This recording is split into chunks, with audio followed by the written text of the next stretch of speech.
First off, I want to thank the brave men and women who work behind the wall. I want to thank them on a national level because their job goes unrecognized. How do they try to turn a guard? Well, correctional officer. Sorry, I apologize. But correctional officer. How you guys doing today? It's Anthony Gangi, host of Tier Talk. Guys, I got a treat for you. I'm going to keep this real quick. When we come back from our sponsor, I'm going to show you for free the intro video for my course, Inmate Manipulation, the psychology behind inmate manipulation. It's a course I'm putting together which will be available for a fee from the Civilians Correction Academy. It's going to be a downloadable content. I think it's needed. I've been working hard on this. First episode, I'm in a shirt and tie, but tie got too close to my neck, so I'm winding up going right back to my Tier Talk gear.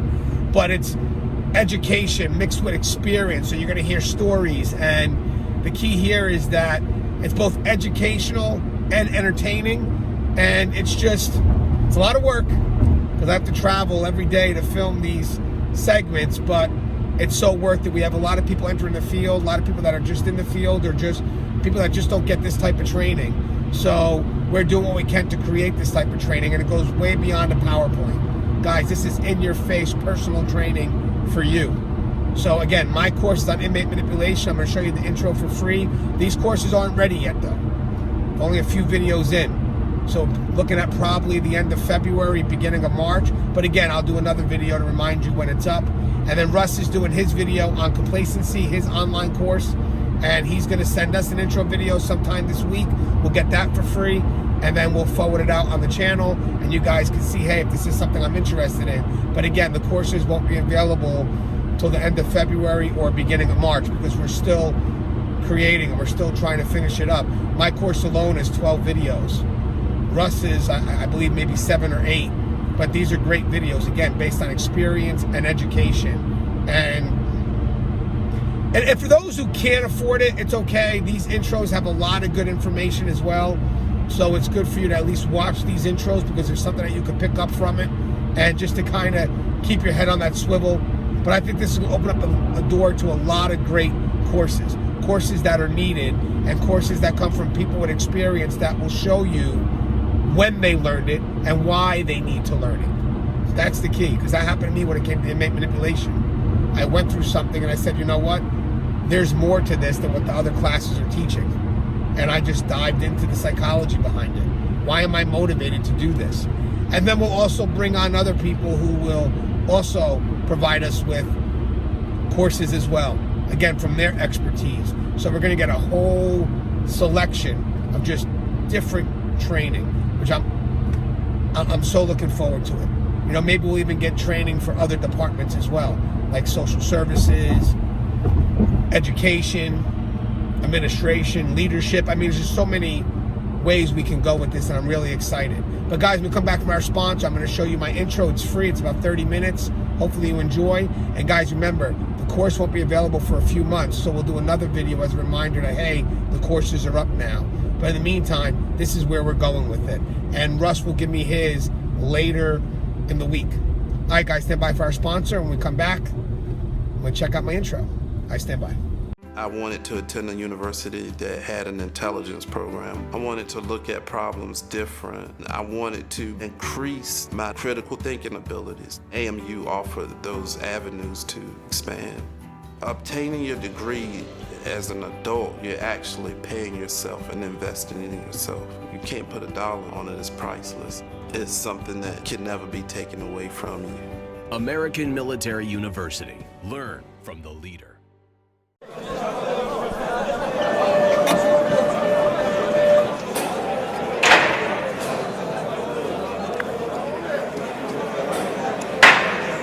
How you guys doing today? My name is Anthony Gangi, and thank you for taking my course on inmate manipulation, the psychology of inmate manipulation.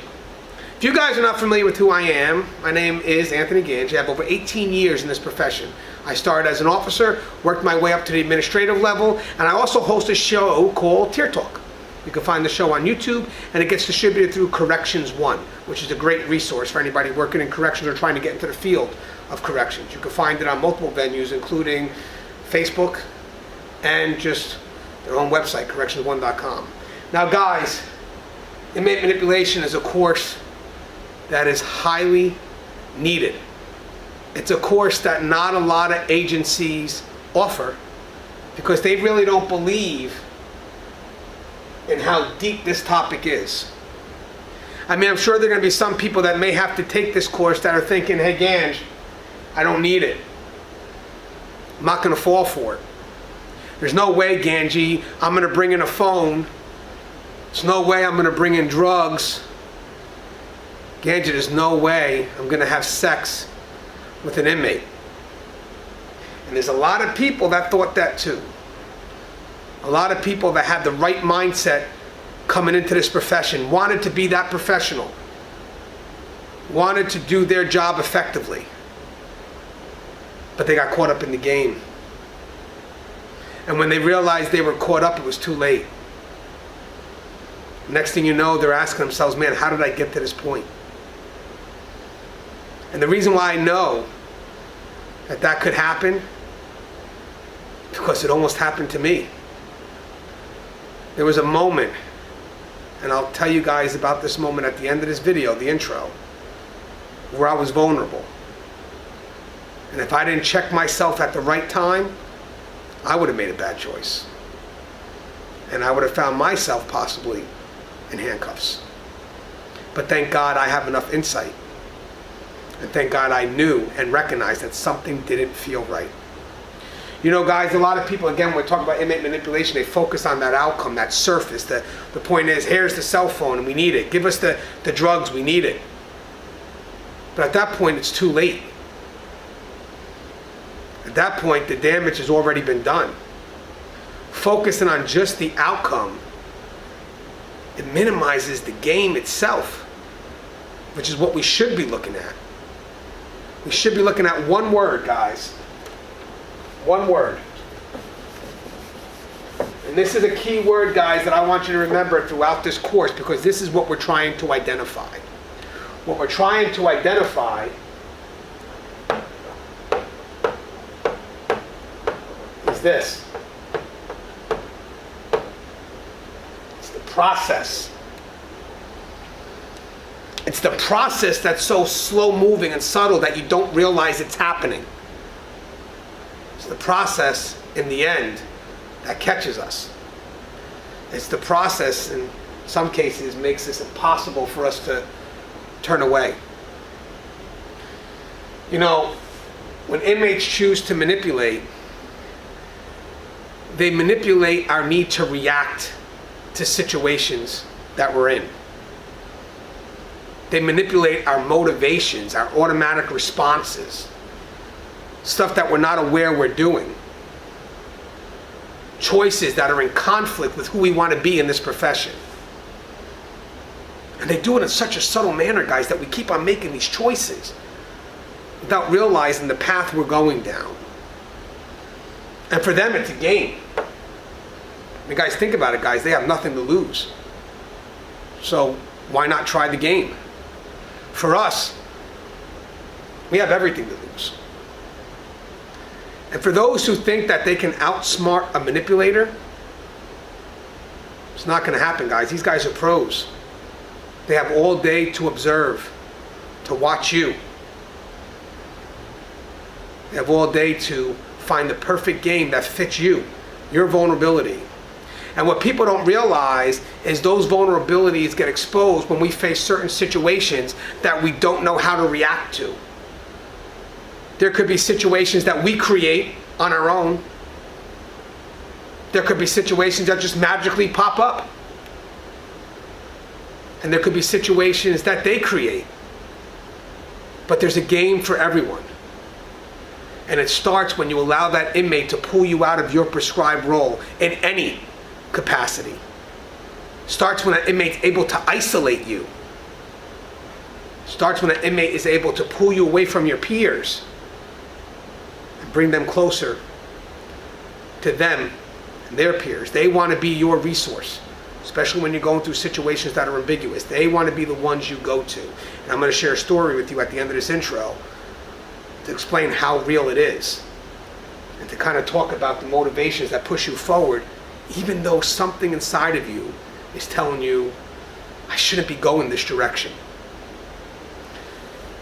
A little story about me is, when I wanted to get into the administrative level, I wanted to go back to school and get a degree. So what type of degree would fit what I wanted to be? And I saw a lot of people taking that public administration. So a lot of people jumping into criminal justice. For some reason, I wanted to take psychology. So I did. And there was a class that I had to take in order for me to get my degree called social psych. And that class to me totally changed the way I view people. You know, a lot of the times I used to look at people and blame people for the situations that they find themselves in, including dirty officers. And again, it's not to negate or minimize their responsibility, what they have done. Don't think I'm doing that. I just want you guys to understand the game. And in order for us to do that, we have to put responsibility on the people that play the game, like the ones that instigate it, which is the population. And sometimes we got to see their target as a victim, because that's the game. Well, their consequences are their consequences, but we need to learn from this. So with that said, I learned that people are a product of their environment. That when situations occur, those situations can overpower us and make decisions that we wouldn't normally make. So when you have people that are able to control their environment, there's a good chance that they can control you. It's the environment that puts the pressure on the people that make the people do foolish things. And that comes across with the process. The process that you must identify so you can go ahead and put up the right shield so it doesn't happen to you. And the first thing you have to say to yourself is, it can happen to me. I can be vulnerable at any moment, because situations can arise that I'm not going to be prepared for. And I really have to take time to see what's going on in that situation, but more importantly, how do I feel about that situation? The insight. And you have to be honest with yourself. You have to look at yourself and even ask questions like, am I too gullible? Do I trust the inmate population? Do I have a hard time saying no? Am I consistent with the rules that I'm supposed to enforce? It's a load of questions that you need to ask yourself that can provide you insight into who you are and how to survive in this profession. But anyway, when I was taking the social psychology course, I was reading the influences of persuasion. And there were 6 rules or 6 laws, which kind of salesmen use to influence people into buying things that they normally wouldn't buy. It's a manipulation. In social psychology, they call it influence. In corrections, I call it manipulation. And the funny thing about manipulation, guys, is manipulation is a two-way street. You cannot be manipulated unless you allow it to happen. So the fact that you're taking the course is telling me I will not let it happen to me. So bravo. Great job. Because that's the right incentive to take this course. And for those that may be taking it for any other reason outside of what I just said, think it over. Look into yourself. This course has value, but you have to believe in what's being presented. And at the end of the day, you have to internalize the information I'm giving you. Because this information is not only going to save your career, it could save your life, it could save your peers' life, it could help maintain the safety and security of that correctional facility. So anyway, when this gentleman did his undercover work and tried to see how it was to be a salesman and all the different levels of influence that forced people to buy stuff that they naturally wouldn't buy, he came down with 6 reasons why people do it. Now guys, I'm going to devote a video to each one of these reasons, among other things that we're going to be discussing. But I want you to keep in the back of your mind these 6 reasons of why people do what they don't think they would normally do. Now in his case, it was buying something.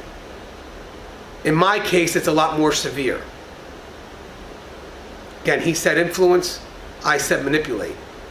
This is about doing something that could jeopardize your job, your life, well-being of the facility, ultimately could be criminal. And again, we're talking about people that went into this profession with a good intent and made bad choices. So one of the things he The noticed... Friends Room will be closing in 15 minutes, and there are only 15 minutes remaining to process new library cards. So the one thing he noticed was consistency. The need for us to be consistent. Now guys, I'm going to explore each topic in a separate video, but remember that. We have a need to be consistent. He also talked about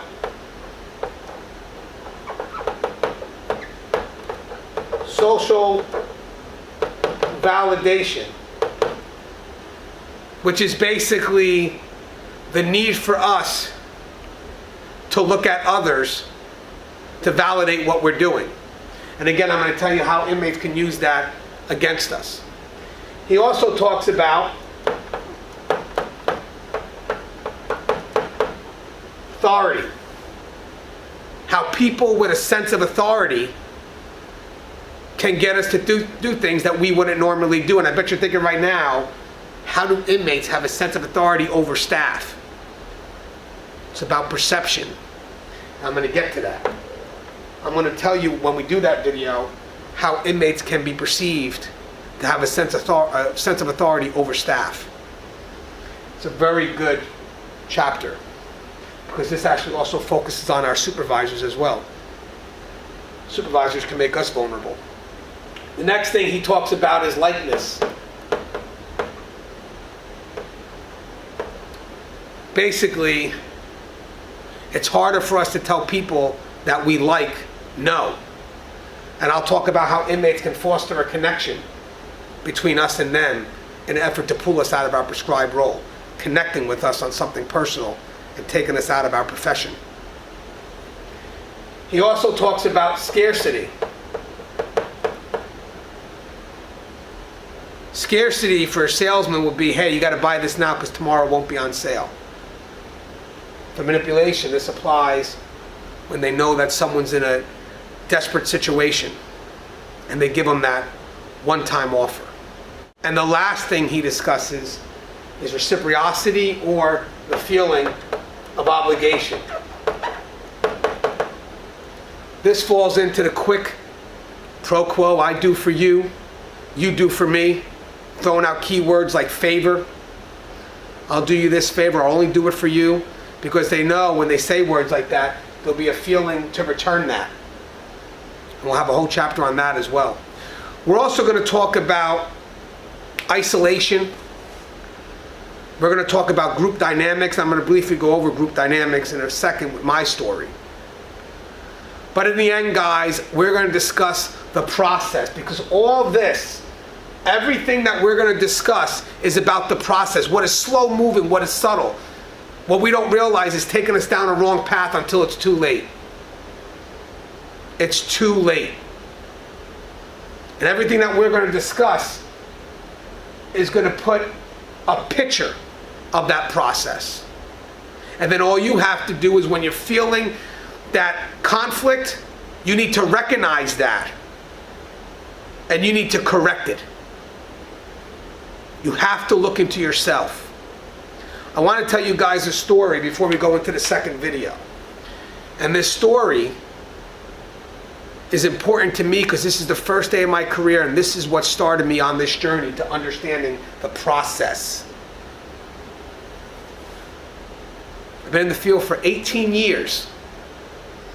And since day one, I started this journey in understanding the process, because I was one of those people in the academy that thought it couldn't happen to me.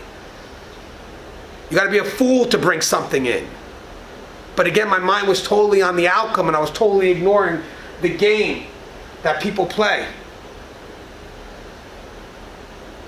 You know, guys, there's two good books on the market you guys should definitely check out. One is called Games Criminals Play by Diane Boston and Bud Allen. And the other book is The Art of the Con by Gary Cornelius. These books identify the process as well, and they relate to real life scenarios. And we'll be discussing Downing a Duck, which can be found in Games Criminals Play, because Downing a Duck relates to consistency and commitment. So if you guys read the story and you're familiar with it, I'm going to tell you why that works. How that inmate was to create that leverage and ultimately turn that officer to doing something criminal. But let me tell you my story, guys. A story where it almost happened to me, but thank God I looked into myself and knew something was wrong, and I listened to myself. Because it's the process, again, it's not surface, so a lot of it's ambiguous, and you have to be able to recognize it and then act. Because no one's telling you it's happening. It's not that easy. You have to feel it, you have to sense it, and trust your body to know it's happening. You know, when I first got on the job, my first day I was in a housing unit, female inmates, open dorm. But man, I was confident, guys. I had understood policy pretty well. Not a lot of discretion, it was my first day on the job, but I knew policy. The officers welcomed me for the most part. Supervisors were good. I had resources, man. Couldn't fail. Inmates would try to come up and say, hey, Gangi, you need anything I can help you? No, I don't need you guys. I'm good. I got my peers. I'll go to them if I need anything. But thank you. Appreciate it. Do my tours. Things are going good. Comes close to the end of the shift. Again, great shift, confident, loving the job, loving this profession. I'm doing my rounds. An inmate comes out of the dorm and says, hey, Gangi, I feel threatened. I feel threatened by another inmate on my wing. So what do I have to do? Well, by policy and procedure, because at this point, that's all I know. Don't have much discretion. Take the inmate out, sit her in the public area so I can identify what the threat is and call a supervisor. I want that supervisor to come to the unit and help with me to deal with the situation, because that's what I was told to do in the academy, and that's what policy says. The clock says 5 to 10. It's 5 to 10 p.m. That means the shift is almost over. So most likely the supervisor was in their car getting ready to go home when he heard from me call him on the radio. Supervisor came into the unit and he was very upset. The moment he entered into this unit, he started yelling, screaming, belittling me, because one thing is I called him when he was in the vehicle. Second thing is because I was a rookie. Now I'm going to stick him with this bullshit paperwork instead of me being able to handle this on my own. I got up off my chair, met him halfway, and he's still yelling at me. And I'm just taking it in. Now mind you guys, I was on a high. I was feeling good. But this dropped me. And it was a rapid fall. I'm looking around the unit. The inmate that's in the public area, she's looking, hearing everything. I'm losing my sense of credibility. How do you expect me to be effective in running a unit when you just took my credibility right in from this inmate? But also, it's a dorm. The inmates are coming out, they're smiling, they're smirking, they're laughing. I'm losing my credibility, and it's rapid. Again, when you embarrass someone in a unit and the inmates can see it, that person is seen as being less effective, less credible. Supervisor told me to leave the unit, didn't even ask me for my paperwork. And when I left my unit, I was totally opposite of when coming in. My head was down, I was upset. I hated that man. And in turn, I started hating the profession. As I'm driving home, I'm thinking about, what did I do wrong? Couldn't understand what I did wrong. I couldn't find a way to justify what this gentleman did, and that's what I'm doing. I have to find a cause. I have to find a reason. That's me trying to be insightful. I'm trying to find some resolution. Wasn't any, because I did what I did. I did what I had to do, what policy told me to do. This was just a supervisor that was irate and angry because he wanted to go home, and he chose to embarrass me in front of everyone. Next day, as I'm going to work, I'm dreading it, stomach hurts, I just don't want to be here. Check the schedule, lo and behold, I'm scheduled for that unit. The same unit I was just embarrassed in front of. The same unit that now I don't even feel effective. I don't even feel that these inmates will even respect me because of how he treated me. So I enter that unit, and the inmates, they just come up to me. Gangi, what happened yesterday? I was messed up. I'm sorry, man. That supervisor had no right doing that. And I'm sucking it in, guys, because I need to redeem myself. And when you're embarrassed, guys, you want to redeem yourself in front of the people that you were embarrassed in front of. It's a natural reaction. It's not a purposeful behavior. It's a motivation. It's hidden. And here I am being motivated to embrace what they're saying. And they're doing it, guys. They're saying what I need to hear, because as they're saying it, it's lifting me up because I was so far down. But they messed up. Messed up. Thank God they did. So as they're telling me, hey, what this supervisor did was wrong, he shouldn't have did this, he shouldn't have talked to you that way, they started generalizing it out. But that's how correctional officers are. That's how your peers are, Gangi. That's how all supervisors are. And I'm like, well, I didn't have that experience with everybody. It's not how I felt.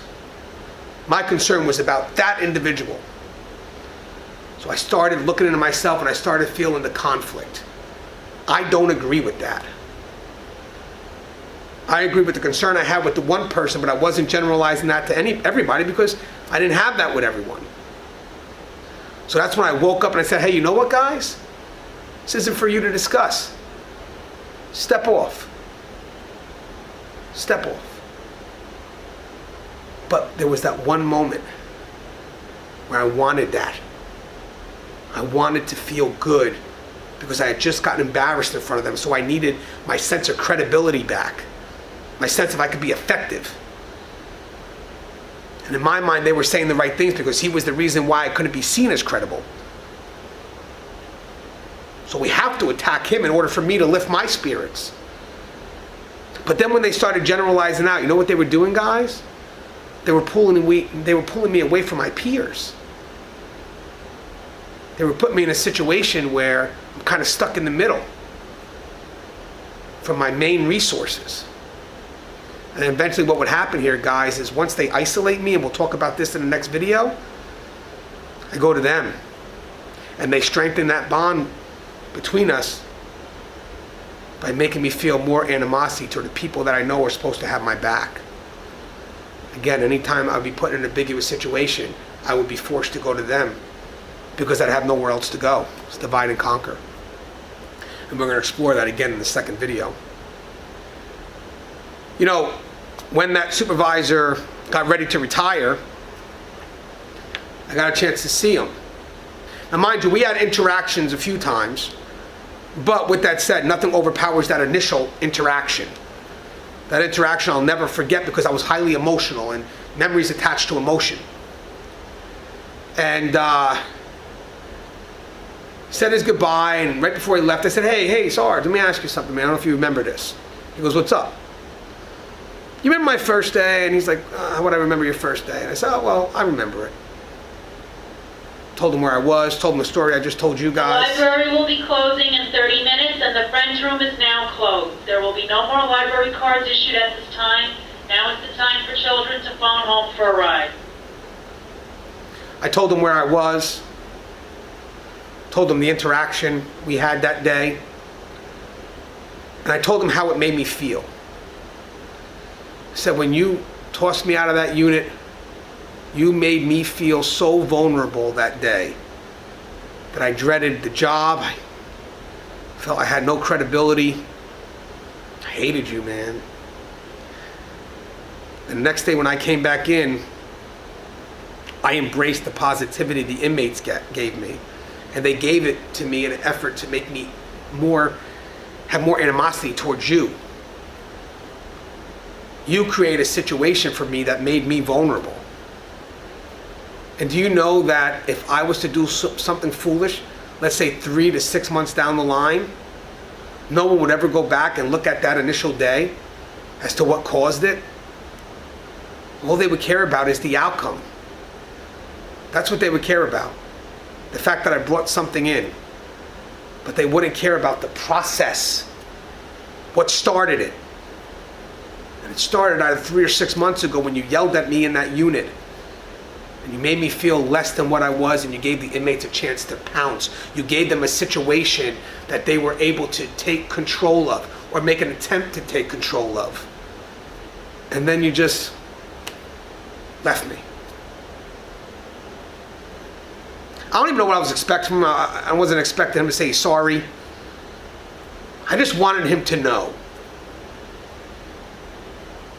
And when it was all said and done, all he said to me was, I can't believe you held on to that bullshit for that long. That was it. So even as a supervisor with that many years experience, he doesn't understand the game, the process, how his actions created the perfect situation for the inmate now to pounce. Because I was vulnerable. And they were doing whatever they can to build that animosity to that sergeant, to that group, to the point where I hate them so much that now I'm willing to accept them. That's the hidden motivations, guys. There's a game for everybody. It's all about observing, understanding how people react to situations. And for people to say that, well, that person got manipulated, that would never happen to me, because the game that manipulated him wasn't designed for you. But there's a game designed for everyone. Just that one wouldn't work on you. And the inmate probably wouldn't try that one on you. But trust and believe, if a situation occurs, they're going to be there. They're going to employ that game, and at that point, it's going to be a game designed for you. And the whole time you're going to be thinking, nope, could never happen to me, while you're being taken down that path of conflict. And because you're not going to have enough insight to check yourself, because you think you're not vulnerable, you'll be in handcuffs, being escorted out, still thinking, can't happen to me. It's crazy. But it's that process. And that's what we're going to explore in the next course of videos. This is the intro. We have a lot to cover. And I hope you take, if anything, from the end of this video, remember that word, process. Every letter is in capital, 3 exclamation points. See you in video 2.